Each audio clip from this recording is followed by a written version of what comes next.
Halo teman pemilih, selamat datang di podcast Ngopi bareng KPU, ngobrol santai bareng Komisi Pemilihan Umum Provinsi Sumatera Selatan.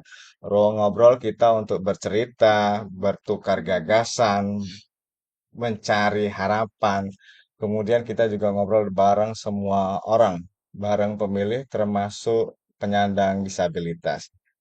Hari ini kita akan berbicara bersama dua orang yang luar biasa. Satu penyandang disabilitas, satu lagi penterjemah. Penterjemah bahasa isyarat untuk teman-teman tuli. Kenapa ini penting bagi kita semua? Sosok-sosok ini selama pelaksanaan pemilu dan pemilihan banyak membantu KPU berbicara dalam tanda petik dengan teman-teman tuli dan teman-teman netra. Nah, di hadapan saya sekarang sedang ada dua orang. Yang pertama Pak Agus Palsa. Assalamualaikum, selamat pagi Pak Agus. Waalaikumsalam warahmatullahi wabarakatuh. Selamat Pak pagi. Agus ini eh, penyandang netra, kemudian dia banyak juga mengikuti kegiatan KPU selama ini. Pak Agus ini juga eh, pegawai di Dinas Sosial Kota Palembang gitu ya, Alhamdulillah Pak ya. Agus ya. Ya, alhamdulillah. Di bagian apa, Pak Agus? Di bagian rehabilitasi sosial, Pak. Rehabilitasi sosial itu ngurusin Iya, apa, Pak Agus? termasuk juga mengurus disabilitas, Ah, kemudian memberi informasi tentang bantuan-bantuan pemerintah terkait bantuan disabilitas. Itu yang khusus Agus sekarang kerjakan. baik, terima kasih ya. Satu lagi ada anak muda, perempuan, cantik, namanya Ade Kurnia. Ade Kurnia ini penerjemah untuk teman-teman tuli atau biasanya disebut dengan juru bahasa isyarat. Selamat pagi, Mbak Ade. Pagi Bapak. Baik, Mbak Ade itu kalau selamat pagi bagaimana sih? Pagi. Oh begitu. Iya. Baik, banyak hal menarik yang akan kita diskusikan pagi ini. Saya akan memulainya dengan Pak Agus. Pak Agus, Siap, ini siap. netranya sejak lahir, Sejak lahir. sejak lahir. Ya. Terus dengan kondisi ini, Pak Agus ini tetap jadi pegawai, kemudian bisa bekerja, memenuhi kebutuhan sehari-hari. Sudah berkeluarga, Pak Agus? Alhamdulillah sudah berkeluarga. Punya anak, Anak satu. anak satu, Iya. istri normal, Istri tunanetra. istri tunanetra Iya, juga, betul. anak normal. Alhamdulillah. Alhamdulillah, anak normal ya. Ini Iya. berarti kan dulu awalnya dikasih tahu sejak kecil tuh apa penyebabnya netra ini, Pak Agus? eh nggak tahu juga ya, karena ada yang bilang keturunan, tapi dari kita komunikasi dengan orang tua katanya nggak ada kan gitu kan. Mm-mm. Eh, Orang tua normal. orang tua normal. Iya, iya, iya. Baik, terima kasih Pak Agus. Pak Agus, yang ingin saya tahu, eh, Pak Agus belajar Braille ini sejak kapan? Saya ke Palembang bergabung ke sekolah luar biasa itu tahun 90, Mm-mm, 29 Oktober 1990. mm-mm. Kemudian ikut tahapan sekolah luar biasa mulai dari TK persiapan sampai SD, SMP saya di SMP Negeri 4 Palembang. Itu Kemudian sekolah normal lah itu ya. ya betul. Terus Karena Pak Agus belajarnya gimana? karena waktu dulu kan belum ada SMP di SLB-nya. Iya. Jadi kita sebangku dengan teman yang non disabilitas. Heeh. Jadi non disabilitas yang membantu membacakan papan tulis, mendiktekan tugas-tugas dan buku dan lain Oh, sebagainya. waktu itu belum ada buku yang sekolah yang pakai Braille ya. Sudah ada tapi belum belum banyak, Belum banyak. belum lengkap. Oke. Heeh. Di SMA juga begitu. SMA juga di SMA Negeri 14 Oke. Palembang. Oke. Juga jadi melakukan hal sama dulu Sama dengan sama seperti teman-teman itu. yang Ya, non disabilitas, kemudian minta diinformasikan, minta dikasih tahu iya gitu. betul. Terus kalau waktu ulangan, ujian, menulisnya gimana Pak Agus? Kalau untuk ulangan harian kita malah lisan, Oh, bertemu lisan. tatap muka langsung dengan guru. Hmm. Jadi nggak ada nyontek-nyontek itu. Saya di tadi baca apa namanya ingatan para netra ini lebih kenceng daripada Masya orang Allah. normal ya Pak. Masya Allah. Menurut Pak Agus benar gak itu? Mudah-mudahan seperti itu karena kita kan tentu perlu banyak ingat karena Mm-mm. untuk mengatasi kekurangan dalam penglihatan kan Mm. seperti mengenal lokasi, kemudian menghafal suara siapa yang di hadapan kita jika sudah pernah ketemu kan. memang perlu harus diingat-ingat gitu. Oh Eh, begitu. Makanya pelajaran yang apa namanya, yang waktu itu sempat punya nilai tinggi itu seperti pelajaran-pelajaran tata negara, ya Oh, PPKN itu ya, alhamdulillah itu memang pelajaran kita. oke. Pak Agus, teman pemilu juga yang harus saya informasikan, Pak Agus ini pernah jadi peserta terbaik MTQ tingkat kota Iya Palembang. betul. Waktu itu Alhamdulillah. tahun berapa itu Pak Agus? Alhamdulillah kalau nggak salah yang terakhir kemarin sudah 9 kali, Pak. 9 Sembilan kali. kali untuk juara satu di Kota Madya Palembang MTQ.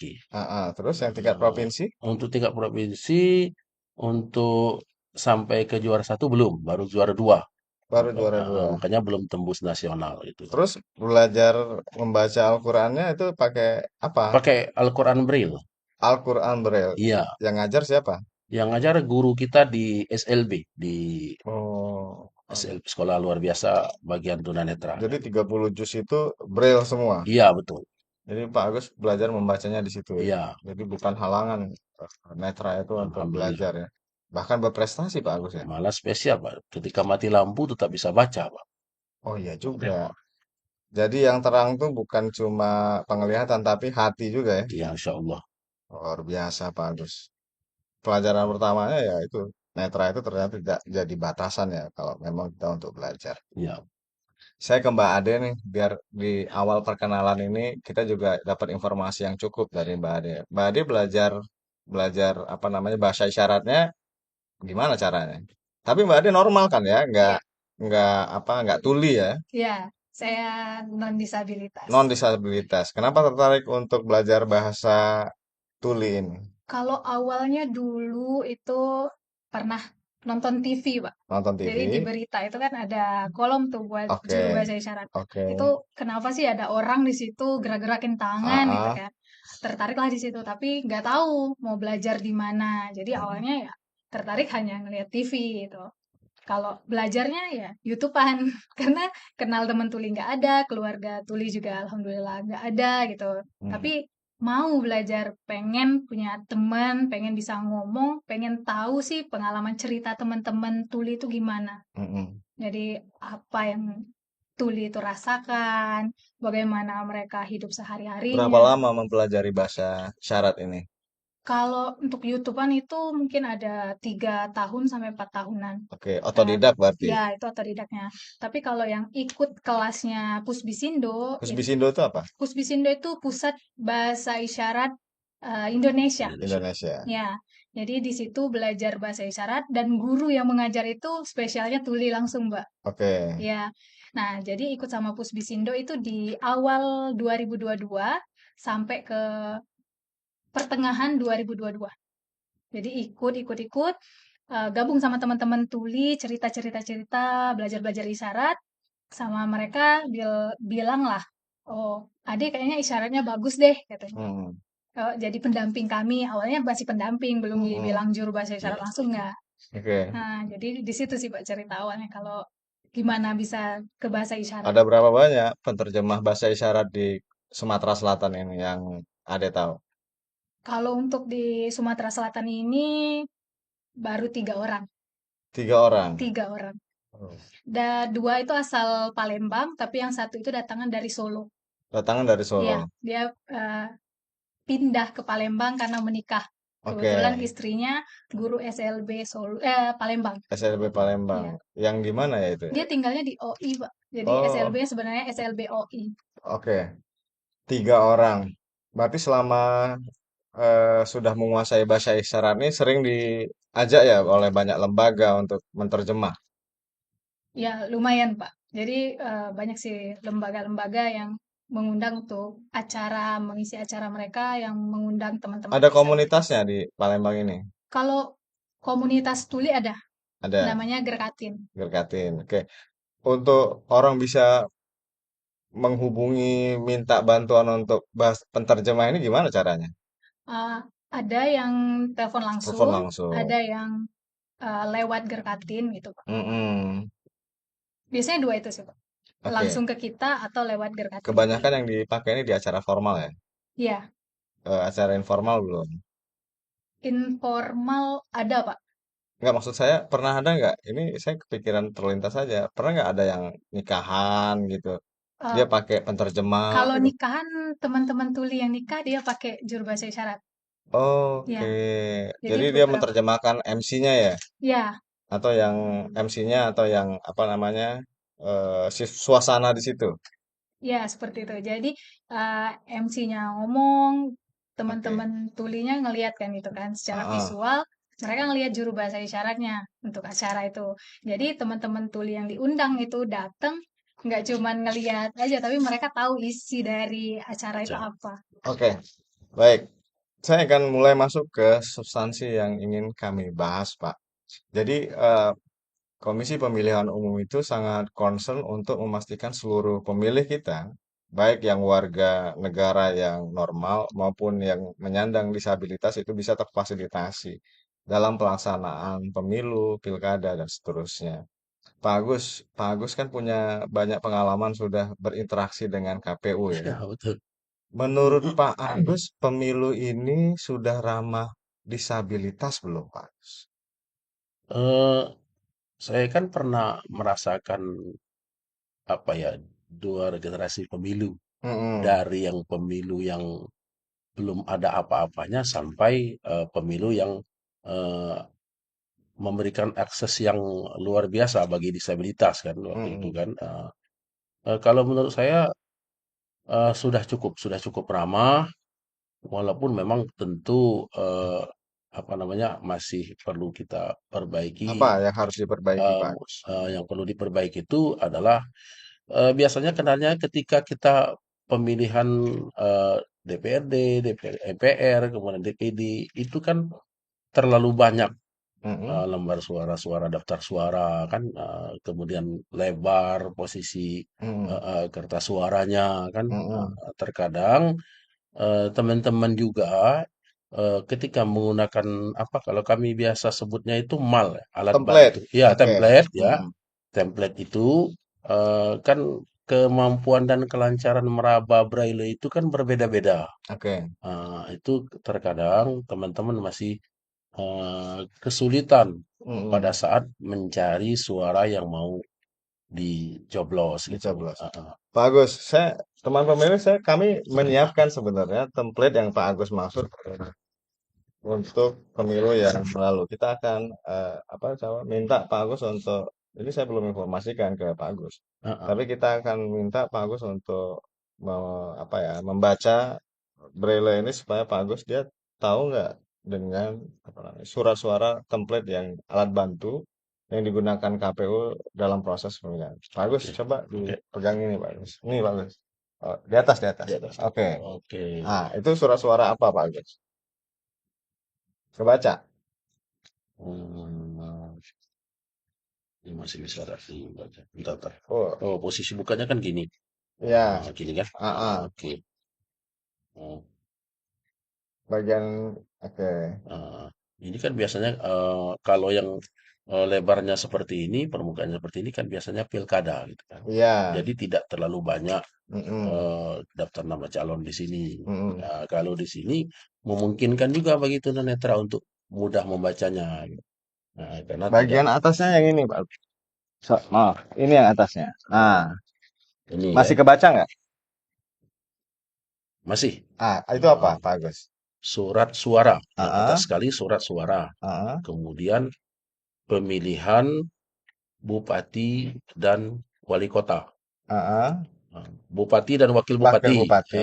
Bupati dan wakil bupati Kabupaten Ogan Ilir. Oke. Oke. Ah, Kemudian Provinsi Sumatera Selatan. ah. Oke. Tahun 2024. Oke. Nah, Oke. pasangan calonnya kebaca. Pasangan calonnya satu, eh, siapa ini?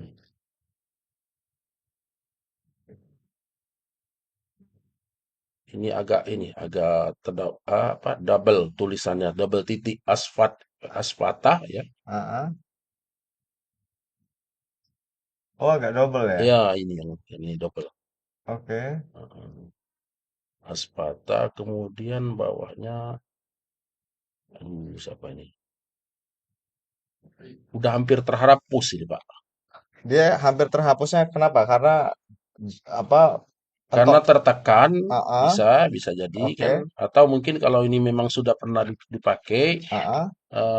tangan pembacanya itu berkeringat sehingga berpengaruh pada Oh, itu. oke. Oke. Saya coba minta bantu yang ini, Pak. Bagus, saya coba tukar yang ini. Yang mana? Yang ini. Di atas, di atas. Nah, Oke, oke. oke. Yang ini, Pak. Nah, Oh, nah ini di tangan saya. Nah, yang ini. Saya minta baca yang ini. oh ini ya. Oke. Apa itu, Pak? Oke. Biar kami juga bisa mengetahui, oh, ternyata dia nggak boleh tertekan gitu. Calon gubernur, Pak ya. Ah, ah. Calon gubernur Putra Mata. Putra apa nih? Putra MT, Pak ya. Edi Santana Putra. Jadi Oh, ini surat suara pemilu gubernur kemarin, pemilihan gubernur kemarin. oh, ini nggak ada ininya, Pak. Jadi nggak ada.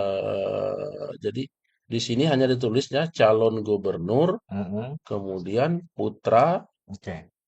itu MT Herman Deru, itu kan. Oh, Nah, berarti dia masih terbaca ya? ya calon wakil Oke. bisa. Nah, Pak Agus, oke. ini kan template yang Pak Agus, saya pinjam dulu Pak Agus. Nah, Ini kan template ini yang bagus kami itu, Pak. sediakan di TPS. Ya, Seberapa membantu template ini buat teman-teman netra?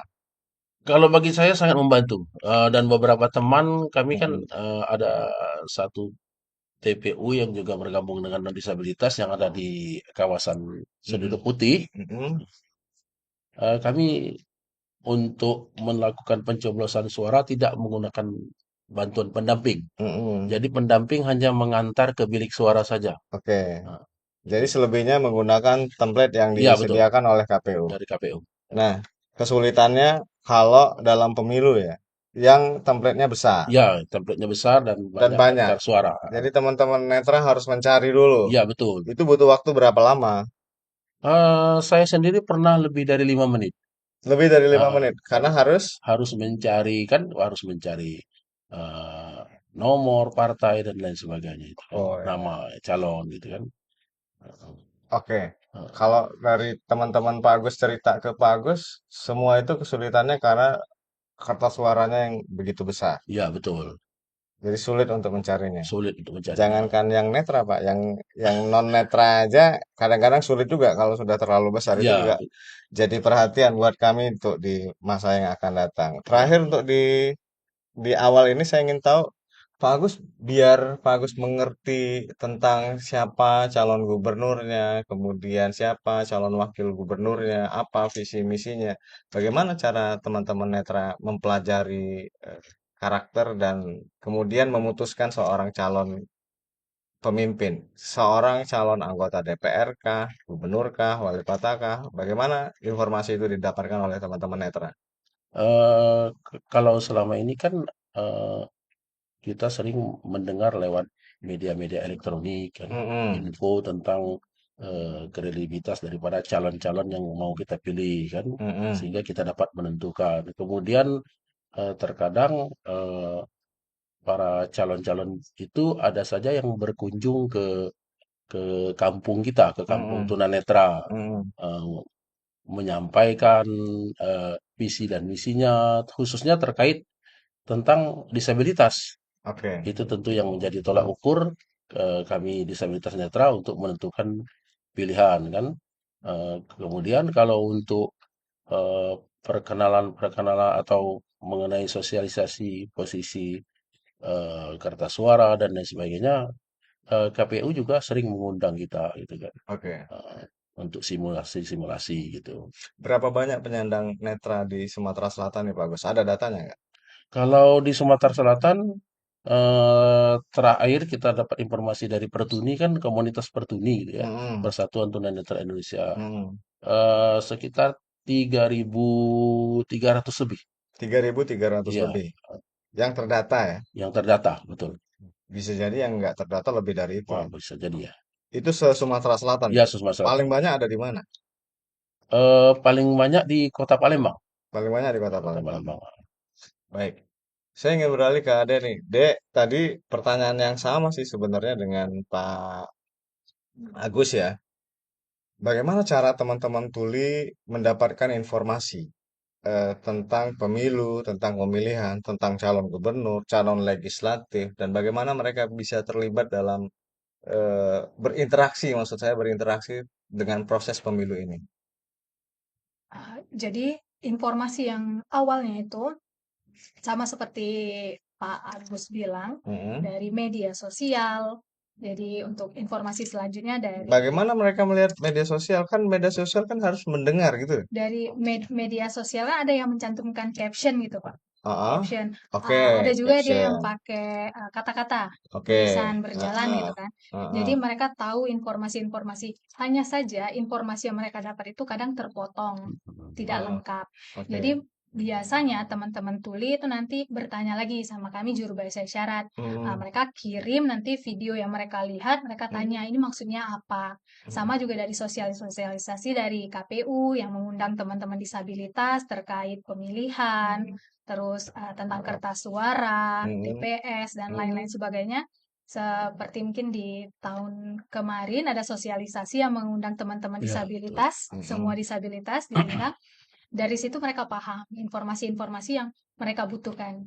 Oke.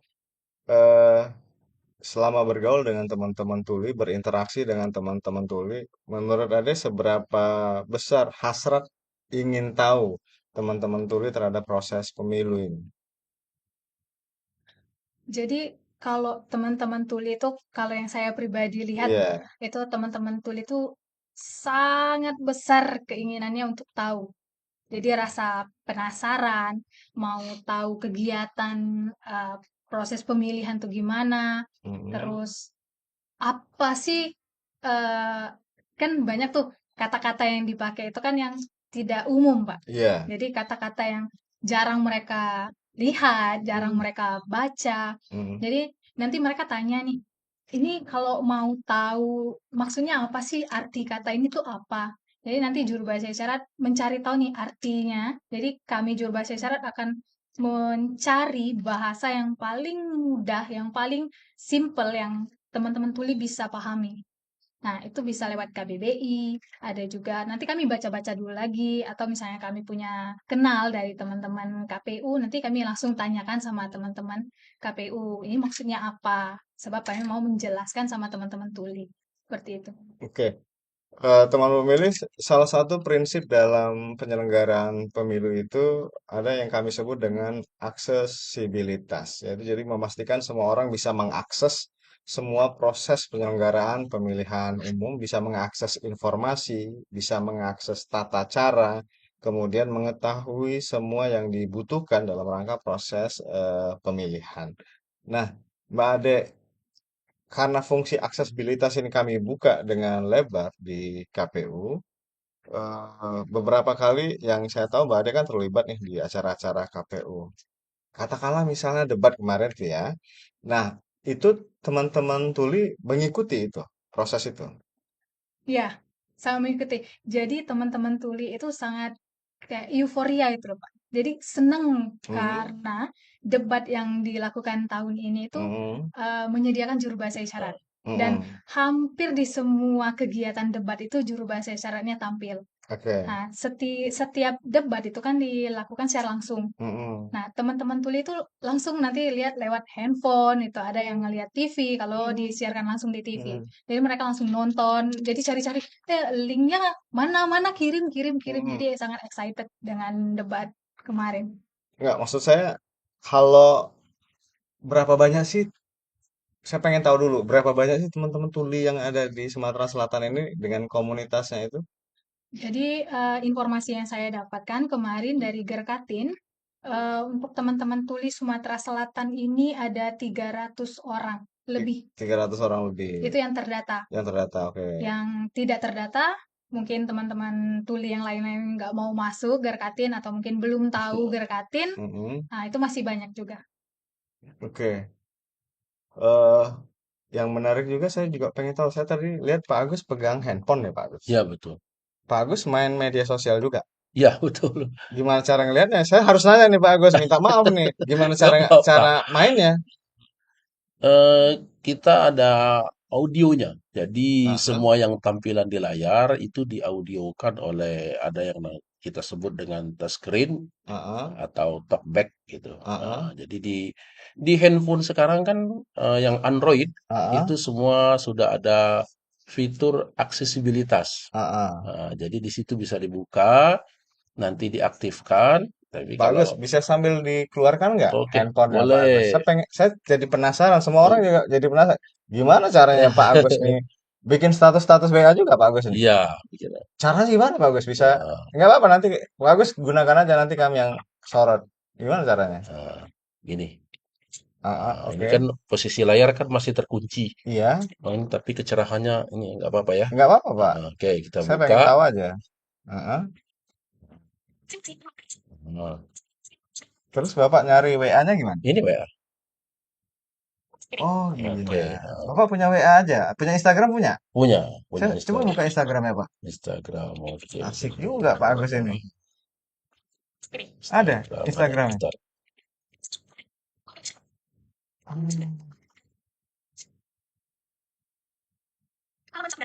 Terus terang saya baru melihat ini Pak Agus. Nah, Penyandang netra bisa ini kayak main mudah-mudahan main dengan ini medsos. kan banyak tunanetra yang belum sekolah, mungkin kan Mm-mm. bisa nonton orang tuanya kali kan, Iya. termotivasi kan. Oke. Kita mau Pak Agus. Bentar, dah. Nah, oh, sini. Oh, nah, ini Instagram. Mana?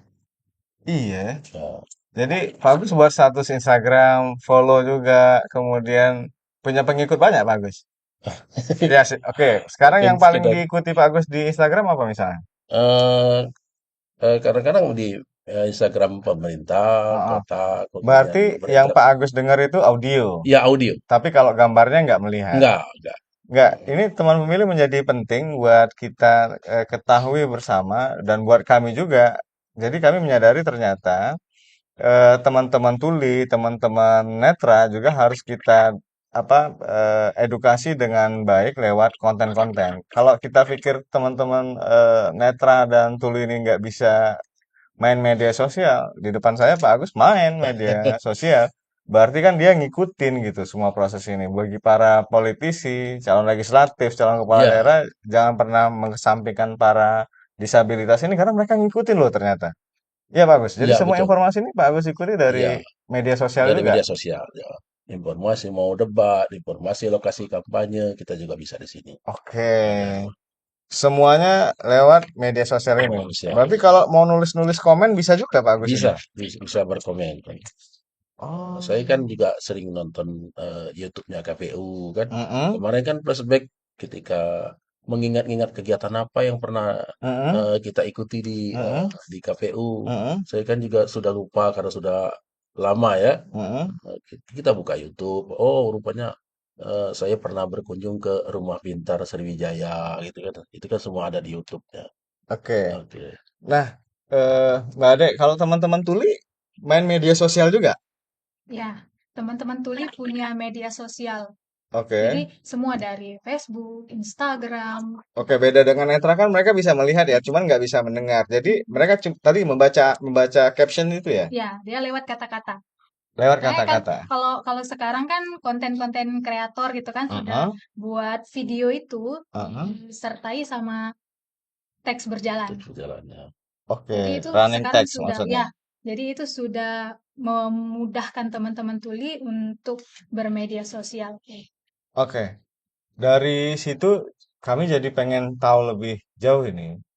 Menurut Mbak Ade dulu deh, menurut Mbak Ade semua informasi yang disampaikan oleh penyelenggara pemilu, lembaga-lembaga negara lah saat ini, apakah sudah sangat memenuhi keingintahuan para teman-teman tuli? Kalau sampai sekarang kalau dibilang 100% masih belum. Belum, oke. Karena masih banyak informasi-informasi yang terbatas untuk diketahui oleh teman-teman tuli. Heeh. Jadi kalau dari teman-teman tulinya sendiri, Mm-mm. mereka bilang kalau secara percobaan gitu kan, Oke. latihan itu bisa Mm-mm. dilakukan. Mm. Tapi begitu masuk ke lapangan, contohnya kayak kemarin di TPS gitu kan, Mm-mm. itu masih ada Ya. hambatan-hambatan sedikit. Kak, maksud saya apakah ada standar standar khusus misalnya kalau kita menjelaskan mengenai pemilu ke teman-teman tuli itu harus ada standar khusus atau bahasa khusus atau kayak gimana itu ya? Kalau sebetulnya kalau teman-teman tuli itu kan pemahaman kosakatanya itu agak terbatas, Pak. Oke, Jadi teman-teman tuli itu bisa paham kalau kami JBI-nya mencari kata-kata yang sama artinya dengan yang diucapkan oleh bisa kasih pembicara. contoh nggak? Kayak gimana? Contohnya tuh eh, apa ya? Kayak legislatif itu apa sih? Ah, Nah, jadi kami mencari nih legislatif itu apa? Oh, calon untuk apa? Gitu. calon anggota DPR. Bahasa Ya, isyaratnya gimana? jadi calon anggota DPR. Kalau Jadi calon anggota disebut legislatif calon anggota legislatif. Nah, tapi mereka beda juga ya isyaratnya jadinya ya. beda, beda. Oke, terus yang dipahami mereka sama nggak antara calon legislatif dengan calon DPR itu? Nanti mereka kan ada sama kemampuan berpikir kan orang-orang Oh kan ya, oke, berbeda-beda. oke. Jadi ada yang paham, ada yang Mm-mm. masih kurang. Jadi kami harus mencari kata yang lebih mudah lagi untuk dipahami oleh teman-teman tuli. Oke. Eh, berarti yang menurut Ade dari dapat masukan dari teman-teman tuli, apa yang yang harusnya ditambahkan ya? Misalnya nih KPU sudah melibatkan penerjemah gini. Apa yang harus ditambahkan agar teman-teman tuli itu bisa mendapatkan informasi yang setara, yang equal dengan warga negara normal lainnya? Jadi kalau menurut Ade pribadi, mungkin lebih diperbanyak sosialisasi. Ya kan? Heeh. Kalau sekarang sih sosialisasinya sudah banyak, tapi Oke. mungkin prakteknya. Jadi kalau sekarang masih lewat sosialisasi, ditunjukkan lembarnya gitu kan, ditunjukkan, ditampilkan. Begini nih caranya. Mungkin lebih efektif untuk teman-teman tuli itu mungkin dipraktekkan cara mencoblosnya gimana. Terus lagi, Oke. kalau mungkin juga, Hmm. ini teman-teman tuli pernah bilang, di tempat-tempat pemilihan Oke. TPS itu Oke. mungkin disiapkan satu atau dua orang yang mungkin bisa, contoh, manggil nama gitu kan, Heeh. manggil nama itu kan mereka Heeh. nggak bisa dengar. Oke. Jadi mungkin bisa belajar abjadnya aja gitu, belajar abjad Oke. A sampai Z gitu. Dengan tentunya melibatkan teman-teman tuli untuk mengajari. Oke, saya Nah, dapat insight lagi nih sebagai ketua KPU saya banyak dapat insight lagi. Nggak maksud saya begini. Jadi ketika hari pemungutan suara teman-teman tuli ini datang nih, ya ya kan? Mereka kan diminta untuk mendaftar, kemudian menyerahkan apa namanya surat apa panggilan ke TPS gitu ya. Bagaimana cara mereka berinteraksi? kalau misalnya surat panggilan kan mereka baca bisa, Iya. datang mereka Ah, memberikan, ah, hanya memberikan. mm-mm, Tapi contoh teman-teman tuli kan secara physically mm-mm. non disabilitas, Oke, tidak terlihat. iya, Jadi biasanya diminta untuk tunggu. oke, Silakan duduk gitu kan. ah, Mereka duduk, terus nama mereka dipanggil, mereka nggak dengar. oke, Nah, kalau secara proses mereka bisa menjalani, tapi oke. sewaktu praktek mau dipanggil, mereka bingung, kadang masih main handphone, masih asik cerita. Hmm, Tapi kan kalau misalnya teman-teman panitia mungkin bisa oke. abjad, itu bisa dipanggil dengan abjad, atau mungkin memang bisa melihat dari kriteria. Kalau sudah menggunakan isyarat, mungkin di panitia bisa mendatangi. Berarti dia disabilitas bisa didahulukan misalnya, atau punya TPS khususnya. Jadi yang dibutuhkan teman-teman tuli itu kalau dalam penyelenggaraan pemilu di TPS yang paling gampang itu tadi panitianya itu setidaknya mengerti bahasa bahasa isyarat atau dia sudah mengenali si pemilih yang tuli ini, oh dia tuli sehingga kita bisa memberikan eh, isyarat walaupun nggak pakai bahasa isyarat setidaknya ya bahasa Bahasa tubuh. bahasa tubuh ya ya Anda silahkan masuk Ya, kira-kira begitu. Jadi memang betul. perlu apa ya em, kemampuan kita juga untuk melihat situasi di lapangan ya.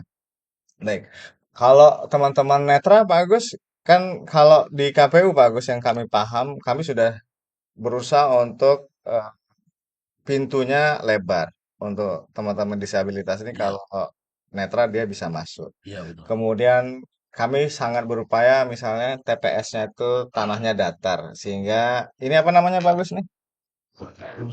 Ini Tongkat ini, tongkat ya. tongkat apa namanya nih Pak Gus? Ini tongkat tunanetra, tongkat Oke, putih. tongkat tunanetra ini masih tetap bisa digunakan sampai ke bilik suara, walaupun Iya, tadi Pak Gus bilang ditemani sampai ke bilik suara. iya. Apa yang harus kami perbaiki lagi, Pak Gus? Pelayanan terhadap penyandang disabilitas netra ini supaya tetap bisa leluasa menyalurkan hak pilihnya di TPS. Eh, di sekolah itu Hmm. untuk pendamping kita kan ada pelajaran orientasi mobilitas namanya OM. OM, oke. Nah, mungkin pembekalan OM itu yang perlu diadakan oleh KPU terhadap pendamping-pendamping disabilitas netra Hmm. untuk menuju ke bilik suara. Hmm. Seperti cara menuntun, Hmm. cara menggandeng itu kan ada. Cara menggandeng itu harus dirangkul ya? Ya, kan Oke. ada, Oh, bukan tangan yang dipegang diseret ya? bukan ya, Oke. ada teknisnya kan. Ya. Kemudian juga eh, ada clue. Kalau kalau ada clue dari lokasi tempat duduk ke bilik suara itu justru malah tunanetra mungkin 75% bisa mandiri menuju Hmm. bilik suara. Clue Hmm. seperti perbedaan apa kasar dan ininya tinggi dan rendahnya lantai dengan ini apa dengan clue-nya itu. Oke. Kalau seandainya seperti kayak ada kan yang sekarang ini yang seperti karet gitu kan Ah, ah. diletakkan di lantai lebar diameternya mungkin sekitar berapa ya? Ada sekitar 50 senti lah Hmm. untuk jalan gitu. Hmm. Dibentang menuju bilik suara. Itu kan kalau memang harus itu betul-betul bisa mandiri, Pak, kalau seperti itu. Betul-betul bisa Bisa mandiri. bisa mandiri. Nah, kalau harus pakai pendamping seperti tadi, kadang-kadang salah betul seperti Bapak bilang tadi, diambil saja tangannya langsung Langsung dibawa, digeret gitu. digeret gitu ya. Kadang-kadang kita tunanetra juga kurang mengerti mau diajak kemana tadinya kan. Iya, Nah, oke. terus arah berjalannya kemana gitu kan. Hmm.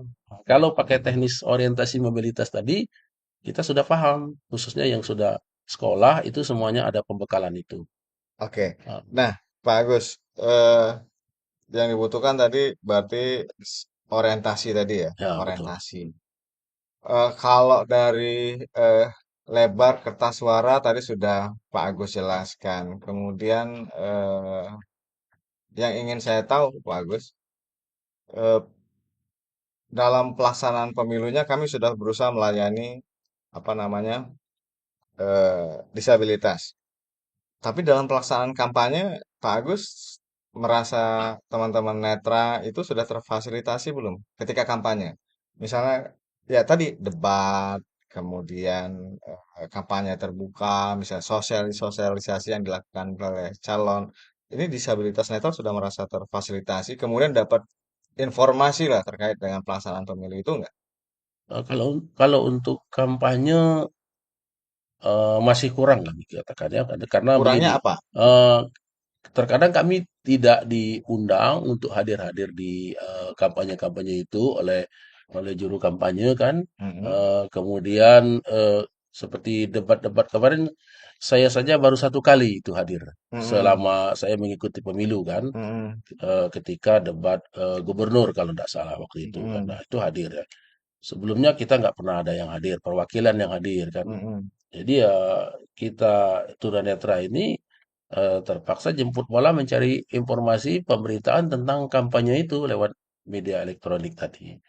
Oke. Mendengarkan siaran langsung bisa kan ada YouTube yang menyiarkan atau dari media sosial yang lainnya bisa kita dengarkan dari rumah gitu kan. Oke. Nah, kalau untuk hadir eh, saya rasakan masih sangat kurang atau itu untuk kehadiran kita di situ di lokasi kampanyenya. Oke. Heeh. Pak Agus ini kebanyakan teman-teman netra Pak Agus ini profesinya apa kalau sekarang ini Pak Agus kebanyakan? Kita 80% di pijat urut, terapis. Terapis ya? Ya, Hmm. Semua diorganisir untuk bekerja di situ iya atau betul. kayak gimana?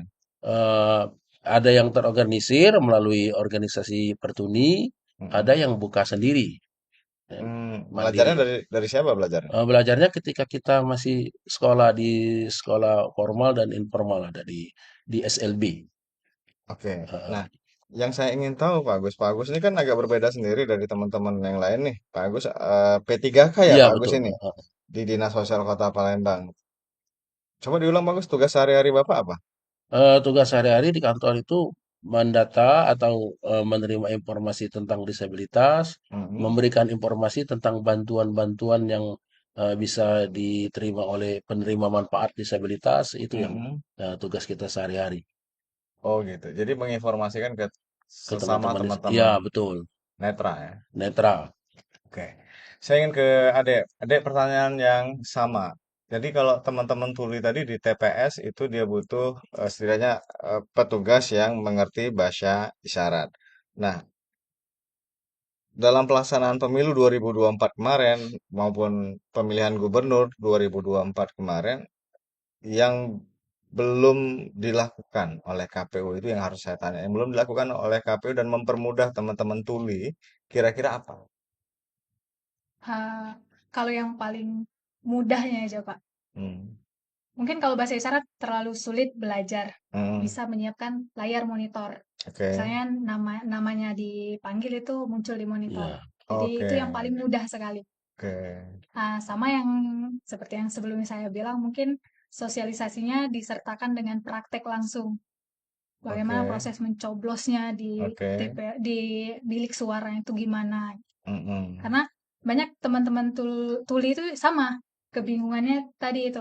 Kertasnya banyak gitu kan. Mm-mm. Dari nama-nama-namanya banyak. Mm-mm. Mereka kan kemarin itu kan Mm-mm. secara serentak ya, Pak. ya, Mm-mm. Jadi mereka bingung warnanya apa gitu. Karena Mm-mm. ada beberapa tuli itu yang belum mendapatkan informasi secara lengkap. Contohnya yang dia tidak sekolah, yang tidak bermain media sosial itu kan informasinya Mm-mm. terbatas.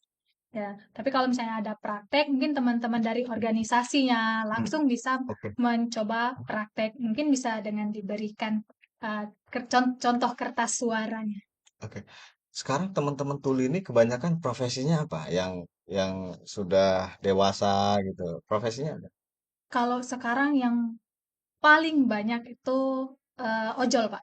Ojol. Ya, jadi ojol itu sebab paling mudah untuk didaftar untuk teman-teman tuli. Karena ada kerjasama juga dengan pihak ojolnya. Oke. Kalau di Selain selain itu, kalau yang selain dari itu ada yang kerja di pemerintahan juga ada, Pak. ada. Hmm. oh dia terfasilitasi di situ. Lumayan, Pak. Lumayan. Jadi Mm-mm. ada yang boleh disebutkan dinasnya, Pak. Boleh, boleh. Di Dinas Perpustakaan Provinsi ada yang kerja. Kebetulan dia juga P3K kemarin. Oh. Di RRI juga ada. Ada. Di Dinas Kepemudaan dan Olahraga juga ada. Mm. Di Samsat juga ada 2 orang. Oh gitu. Ya, Tapi sam. yang menekuni profesi untuk jadi penerjemah belum ada. Kalau untuk tulinya langsung ada tiga atau 4 orang Oke. yang Karena biasanya penerjemah ini mendampingi kami. harus orang normal ya. Ya, Penerjemah ini tapi kalau nggak bisa tuli ya. ya Iya. teman-teman tuli itu bisa Pak sebenarnya, Heeh. tapi mereka nggak bisa sendiri. Jadi Heeh. harus didampingi oleh kami yang dengar. Contohnya yang tampilnya tuli, kami di belakang layarnya. Heeh. Jadi di belakang layar kami berisyarat. Jadi teman-teman tuli itu mengcopy dari kami. Tapi ada delay kalau gitu. Ada jeda. Ada jeda, tapi tidak besar jedanya. Jadi Hmm. kami yang juru bahasa isyarat yang di belakang layar harus kerja lebih cepat lagi. Jadi space antara pembicara dan kami juru bahasa isyarat dengar harus lebih sedikit dari eh, juru bahasa isyarat tulinya. Mbak Ade, tadi sudah disinggung sih sebentar. Kan di dalam misalnya kita sosialisasi, kemudian Mbak Ade sama teman-teman tuli ini ada yang ikut kampanye, kemudian mendengarkan debat. Kan banyak bahasa-bahasa istilah ya. Istilah akademik kah, istilah keuangan kah, istilah apa ya? Ya istilah-istilah misalnya globalisasi, restrukturisasi. Itu bagaimana menerjemahkannya ke teman-teman tuli? Jadi Ada kesulitan nggak? nah, itu bisa dibilang kesulitan kami juga, Pak. Hmm. Jadi kami harus banyak menguasai kosakata-kata yang baru-baru yang harus kami tahu artinya secara dalam itu apa. Contohnya kayak Bapak bilang kan restrukturisasi itu kan em, kayak memperbarui sesuatu Mm-mm. bentuk gitu kan. Mm-mm. Jadi apa yang mau direstrukturisasi? Mm-mm. Apakah bangunan kah atau Mm-mm. struktur dari Mm-mm. apa gitu kan.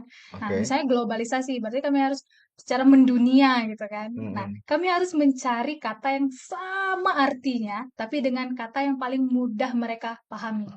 Karena saya langsung terpikir kalau juru terjemah bahasa isyarat ini tidak memahami kosakata juga, kemudian kata-kata ilmiah misalnya, maka dia akan menerjemahkan yang keliru juga barangkali ya, Mbak Ade. Ya, betul Pak. Jadi eh, kayak beban mentalnya kita tuh di situ. Jadi kita harus banyak membaca, buka-buka kamus bahasa Indonesia Oke, untuk tahu kata-kata yang mungkin akan keluar di saat kita menjadi juru bahasa isyarat. oke. Mbak Ade pernah terpikir nggak misalnya karena ini jumlahnya baru 3, oh ini kita di Sumatera Selatan harus menambah ini karena trennya kan sama kayak kita ya, KPU sebelumnya belum menggunakan bahasa isyarat, tapi belakangan kan kita udah gunakan semua. Kan berarti kan ada tren penggunaan penterjemah ini kan semakin tinggi. Acaranya juga semakin banyak. Apalagi dalam waktu yang bersamaan. Jumlahnya 3 orang kan ternyata nggak cukup gitu. Nah, bagaimana caranya agar makin banyak orang yang bergabung untuk belajar bahasa isyarat ini? Apakah sudah ada apa namanya gerakan untuk itu? Kalau untuk belajar bahasa isyarat itu sudah ada wadahnya Pak. Hmm. Jadi seperti yang tadi bilang Pusbisindo. Juga teman-teman Tuli itu ada beberapa kali itu membuat kayak kemarin itu ada di Kambang Iwa itu belajar isyarat Mm-mm. gratis dasar gitu kan. Mm-mm. Hmm. Tapi mungkin karena sekarang ini teman-teman dengar itu belum paham sih seberapa besar teman-teman tuli itu butuh Mm. informasi. Jadi ada yang kayak, wah saya nggak butuh gitu, saya nggak butuh belajar isyarat, masih banyak Mm-mm. seperti itu. Tapi di balik itu teman-teman tuli selalu mengkampanyekan. Jadi mereka di Instagram juga ada Instagram Pusbisindo, Mm-mm. itu kelas-kelas yang dibuka untuk belajar bahasa isyarat. Kapan tahun ini ada atau tidak, Mm-mm. bulannya bulan apa, Mm-mm. seperti itu, Pak. Oke. Butuh waktu berapa lama sih untuk belajar bahasa isyarat ini? Oh, kalau dibilang waktu itu berbeda-beda, Pak. Oke, Tergantung untuk orangnya. dasarnya aja. Untuk Kalau untuk dasar-dasarnya. dasarnya itu, kalau di Pusbisindo sendiri 10 kali pertemuan, satu Heeh. kali ujian. Dalam 10 kali pertemuan itu sudah bisa isyarat dasar. A Saya sampai lebih Z itu sudah saya bisa. lebih spesifik lagi, Mbak. Kalau kalau yang normal kan kayak Pak Agus pakai braille saya itu kan dulu belajarnya apa mengeja ya A B C D Iya, kemudian mengeja tiap kata. Nah, kalau di penerjemah isyaratnya apakah seperti itu juga? Kita harus menguasai A sampai Z dulu, kemudian gabungan kata, kemudian baru kalimat gitu atau seperti apa kalau belajar Ya, bahasa isyaratnya? kalau belajar isyarat itu betul, Pak. Jadi sama seperti non disabilitas belajar Heeh. tuh dari A sampai Z dulu, dari Heeh. angka 1 sampai 10. Jadi Iya. bener-bener dasar. Jadi kayak anak SD Oke, gitu. terus? Lanjut lagi nanti dari abjad tadi kita lanjut ke kata. Kata. Jadi Oke. abjad ini hanya digunakan Hmm. kalau kita belum tahu isyarat kata itu Oke. atau kata itu belum ada bentuk isyaratnya. Oke. Jadi abjad itu dipakai di situ. Kalau masih awal ngobrol sama teman-teman tuli, nggak apa-apa, pakainya abjad Nah, ini semua. tangan yang sedang Mbak Ade gunakan, kemudian bahasa tubuh gestur ya, yang Mbak Ade gunakan ini, itu bagian dari isyarat. Jadi yang Mbak Ade sampaikan ini langsung bisa dimengerti sama teman-teman tuli. Ya, insya Allah bisa, Pak. Jadi teman-teman tuli itu bisa melihat dari ekspresi, dari gerakan tubuh, dari isyarat tangan, itu bisa Kalau dipahami ekspresi, teman-teman tuli. semua orang bisa. Mbak Ade senyum, Mbak Ade cemberut, kan kita tahu ekspresinya. Iya. Nah, tapi banyak orang itu yang ekspresi wajahnya itu kaku. Oh, Ya, jadi ada yang mengisyaratkan dia bahagia, tapi heeh. wajahnya murung. gitu Heeh, kan. Nah, jadi dari ekspresi ini teman-teman tuli itu bisa tahu, oh acara ini tentang apa sih gitu kan. heeh, Oh acara ini acara yang bahagia nih. heeh. Oh acara ini acara yang harus fokus nih, yang harus bener-bener kita ikuti gitu loh, yang bukan acara santai gitu. Terus ada mungkin yang acaranya, oh sedih nih, misalnya mereka nonton TV, oh acara sedih, lihat dari ekspresinya sedih. Nah itu mendukung sekali ekspresi. Oke. Eh, Pak Agus, Siap, Pak. dalam pelaksanaan pemilu ini yang sudah beberapa kali Pak Agus ikuti, saya pengen tahu, adakah sesuatu yang sangat diingat oleh Pak Agus dan berharap itu bisa terulang lagi di pelaksanaan pemilu selanjutnya? Misalnya gini, Pak Agus sudah terlibat nih di sosialisasi bersama KPU terlibat. Ada nggak momen yang benar-benar menjadi apa eh, buat teman-teman netra itu sesuatu yang harus dipertahankan gitu. Kalau bila perlu ini harus ada dalam setiap sosialisasi atau kegiatannya KPU. Pernah ada momen yang Pak Agus ingat nggak? Saya pernah tuh. Apa Kemarin misalnya? ketika Agus diminta apa ya sebutannya ya, Hmm. bintang iklan apa ya, Ya, bintang oke. iklan ketika iklan di sela-sela debat pemilu Hmm. gubernur kemarin kan, Hmm.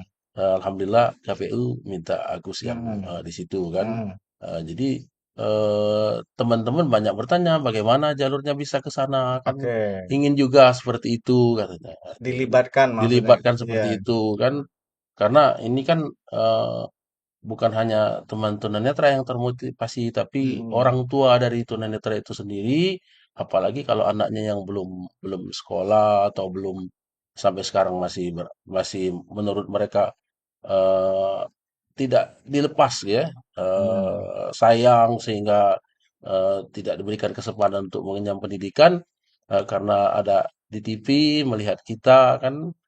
Kemudian diinformasikan oleh orang tua itu kepada anaknya, loh itu ada teman tunanetra yang bisa tampil di Hmm. TV, bisa jadi bintang iklan. Hmm. Itu jadi motivasi juga bagi mereka gitu kan. Itu yang sampai sekarang nggak bisa Agus lupakan gitu kan.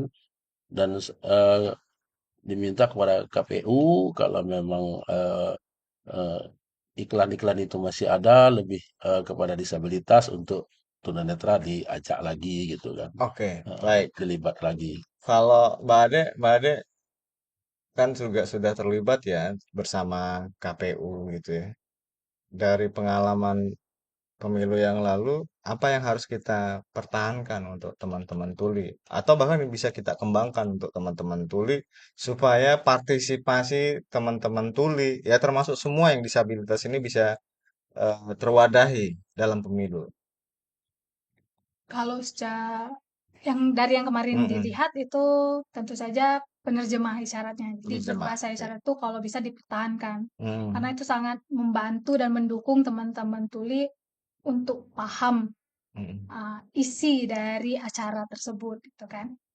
Kalau untuk lebih dikembangkan, mungkin seperti kayak kata Pak Agus gitu. Mm.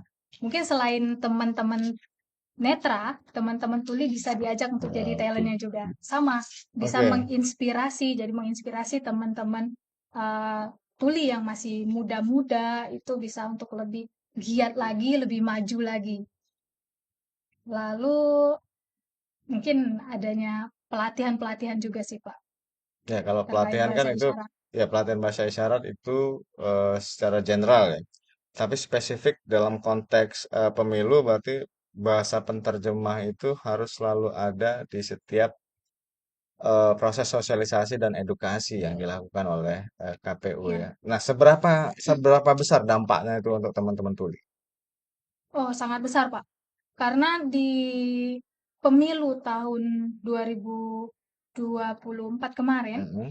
teman-teman tuli itu bisa menentukan pilihannya, mau pilih siapa.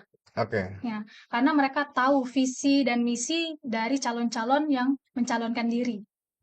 Kalau Mm-mm. sebelumnya mereka hanya membaca, tapi kan dari ekspresi wajah mereka nggak apa ya nggak bisa memperkirakan, oh ini Oke. tulus atau enggak sih gitu loh Mm-mm. calonnya gitu kan. Oh, bisa tahu itu ya Se mungkin sepersekian persen bisa dipahami sama dari teman-teman ekspresi. tuli. Iya, dari ekspresinya. Jadi Oh. contohnya aja ada kalau psikologi gitu kan. Ah, Jadi ah. dari ekspresi wajah itu bisa lihat dia bohong atau jujur sama. Oh, teman-teman Teman-teman tuli tuli itu bisa bisa deteksi itu ya? memahami itu juga. Kita harus belajar itu. Jadi kalau ngeliat langsung tahu orang bohong atau enggak. Seperti sama juga kenapa ada bilang juru bahasa dipertahankan. Ah, Mungkin dari KPU mengadakan juru bahasa isyarat tetap ah, pakai, ah. ada di luar sana Hmm. teman-teman dengar itu yang tertarik untuk jadi juru bahasa isyarat berikutnya jadi juru bahasa isyarat Palembang dan Sumatera bisa Hmm. berkembang lebih baik. Luar biasa. Eh, Mbak Ade kerjanya apa sih? Kalau sehari-hari kerjanya sih UMKM, Pak. Oke, UMKM. berarti make a living-nya dari situ. Iya, Enggak, biar orang juga pengen tahu sebenarnya. Makanya saya juga harus tanya. Eh, apa? Tanya aja lah.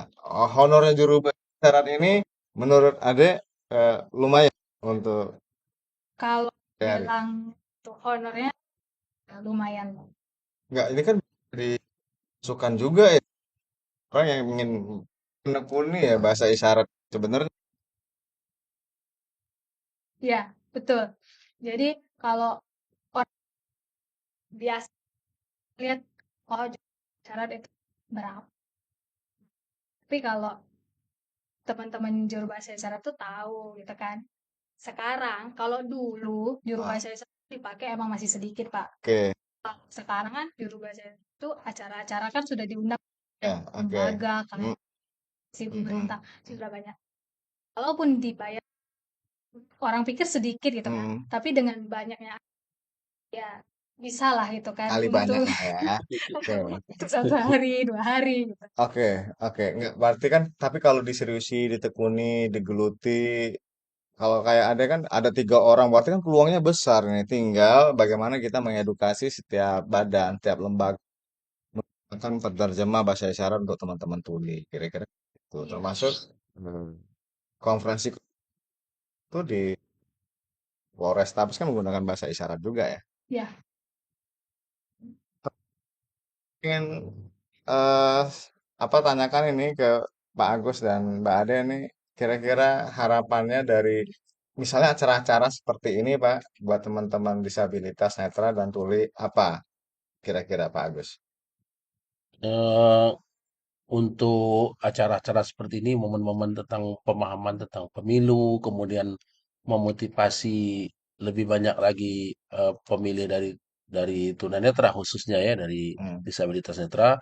Kami mengharapkan memang sekali lagi KPU lebih banyak mengadakan seperti simulasi-simulasi langsung oke, gitu kan. oke, Kemudian memperkenalkan warna dan bentuk daripada kertas suara oke, dan lain sebagainya. Itu karena setiap 5 tahun sekali kan pasti ada pemilu pemula kan oke, untuk pemilih pemula ya, iya ya. pemilih pemula untuk disabilitas netra. Oke, Oke, bagus. Ini yang pasti kertas braille ini dia nggak boleh tertindih ya, nggak iya, boleh rata ini, dia harus nonjol ya. iya betul. Berarti kan kami juga belajar ini dalam distribusinya ini kami nggak boleh sembarangan karena ini bisa nggak kebaca ya Pak Agus ya. Iya bisa pakai Kalau karena titik-titiknya udah nggak bisa iya diraba ya. hilang. Oke, Eh, oke. Itu jadi perhatian kami juga. iya, Terima kasih Pak Agus sudah oke. bergabung. Mbak Ade ada yang ingin disampaikan pertanyaannya sama dengan Pak Agus tadi. Kira-kira apa yang perlu KPU lakukan lebih baik secara general untuk pemilu dan aktivitas sehari-hari bagi teman-teman tuli. Em, kalau untuk dilakukan itu sama seperti Pak Agus, sosialisasinya Oke, diperbanyak, oke. prakteknya dijalankan gitu.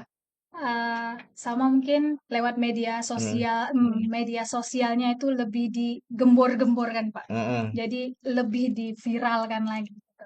Karena teman-teman disabilitas itu sudah banyak yang memakai media sosial dan itu aktif. Aktif mereka ya. Ya, Baik. Terima kasih. Terima kasih Pak Agus. Terima Terima kasih kasih sama-sama Mbak Pak. Ade Terima sudah kasih banyak. banyak berbagi pengalaman dengan kita hari ini. Teman pemilih, hari ini kita belajar bahwa pemilu itu bukan cuma soal kita bersosialisasi seperti normal gitu ya. Ada teman-teman tuli yang juga pengen tahu, kemudian teman-teman netra. Jadi setiap suara yang disampaikan oleh warga negara Indonesia, baik dia tuli maupun dia netra, harganya, nilainya itu sama. Jadi KPU berusaha untuk melakukan hal yang sama kepada seluruh warga negara, baik yang normal maupun disabilitas. Karena setiap suara tuh, apapun kondisi kita kan tentu akan membawa perubahan yang lebih baik buat daerah kita di Sumatera Selatan ini. Nah, semoga pembicaraan kita pada pagi hari ini itu bisa membawa perspektif baru tentang bagaimana inklusivitas, kemudian bagaimana kita menggandeng teman-teman disabilitas sehingga tetap bisa terfasilitasi dengan baik.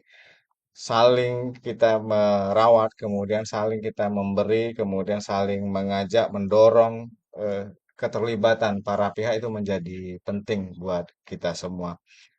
Eh, saya kira ini akhir dari ngopi kita pada kali ini. Tetap sehat, tetap semangat, tetap ikuti Baik. channel YouTube KPU Provinsi Sumatera Selatan. Begitu juga dengan semua media sosial KPU Sumatera Selatan. Silakan diikuti terus. Mudah-mudahan kami bisa menghadirkan banyak informasi yang sangat informatif buat teman pemilih semua. Saya Andika Prantajaya, Ketua KPU Provinsi Sumatera Selatan, undur diri. Terima kasih.